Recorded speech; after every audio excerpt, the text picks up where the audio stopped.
கிறிஸ்துவுக்குள் பிரியமான சகோதர சகோதரிகளே, இயேசு கிறிஸ்துவின் இனிதான நாமத்தில் உங்கள் அனைவருக்கும் என் அன்பின் வாழ்த்துக்கள். இன்றைய தினம் உங்களுக்காக கொடுக்கப்பட்ட வேத வசனம் மத்தேயு 27 அதிகாரம் 28 அவர் வஸ்திரங்களை கழற்றி சிவப்பான மேலங்கி அவருக்கு உடுத்தி. ஆம் என கண்பானவர்களே, சிவப்பு நிறம் இரத்தத்தை குறிக்கிறது. இயேசு ஊக்கமாய் ஜெபம் பண்ணின போது அவருடைய வேர்வை இரத்த துளிகளாய் தரையிலே விழுந்தது. மத்தேயு 27:28 அவர் வஸ்திரங்களை கழட்டி சிவப்பான மேலங்கி உடுத்தி என்று எழுதப்பட்டுள்ளது.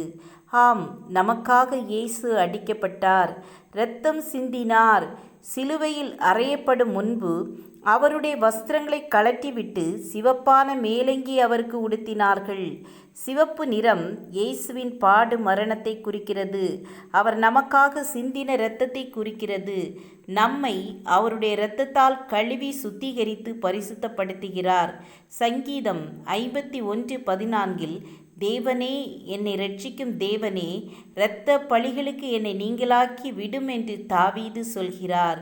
ஆம் என கண்பானவர்களே, நாம் பாவத்தை விட்டு மனம் திரும்ப வேண்டும், இயேசுவுக்காய் வாழ வேண்டும். யாத்ராகமம் 7 அதிகாரம் 19 கர்த்தர் மோசேயை நோக்கி, நீ ஆரோனிடத்தில் உன் கோலை எடுத்துக்கொண்டு எகிப்தின் நீர்நிலைகளாகிய அவர்கள் வாய்க்கால்கள் மேலும் நதிகள் மேலும் குளங்கள் மேலும் தண்ணீர்கள் நிற்கிற எல்லா இடங்கள் மேலும் அவைகள் இரத்தமாகும்படிக்கு உன் கையை நீட்டு என்று சொன்னார்.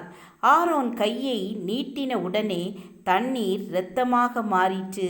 அதே போல யாத்ராகமம் 12 அதிகாரம் 22 ஈசோப்பு கொழுந்துகளின் கொத்தை எடுத்து கிண்ணியில் இருக்கும் இரத்தத்தை தோய்த்து அதில் இருக்கும் அந்த இரத்தத்தை வாசல் நிலைக்கால்களின் மேற்சட்டத்திலும் வாசலின் நிலைக்கால்கள் 2 தெளியுங்கள் என்று எழுதப்பட்டுள்ளது. ஆம் தேவ பிள்ளைகளே, இரத்தம் தெளிக்கப்பட்ட வீட்டில் உள்ள தலைச்சன் பிள்ளைகள் பாதுகாக்கப்பட்டார்கள். ஆம், அதே போல நம்முடைய பஸ்கா ஆட்டுக்குட்டி இயேசு கிறிஸ்து அவருடைய இரத்தத்தினால்தான் நாம் பாவத்திலிருந்து மீட்பு பெற முடியும், வியாதியிலிருந்து விடுதலை பெற முடியும், கடன் பிரச்சனையிலிருந்து விடுபட முடியும். நாம் ஒவ்வொருவரும் இயேசுவின் இரத்தத்தால் மீட்பை பெறுவோம். கிறிஸ்துவுக்காய் வாழ்வோம்.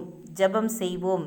கிருபையும் இரக்கமும் நிறைந்த பரலோக தந்தையே, தப்பிப்போன ஆடுகளைப் போல நாங்கள் வழி தப்பி நடந்தோம். எங்களை மீட்டு உம்முடைய இரத்தத்தால் கழுவி நித்திய ஜீவ கரையில் சேருங்க. இயேசுவின் நாமத்தில் பிதாவே, ஆமேன், ஆமேன். God bless you.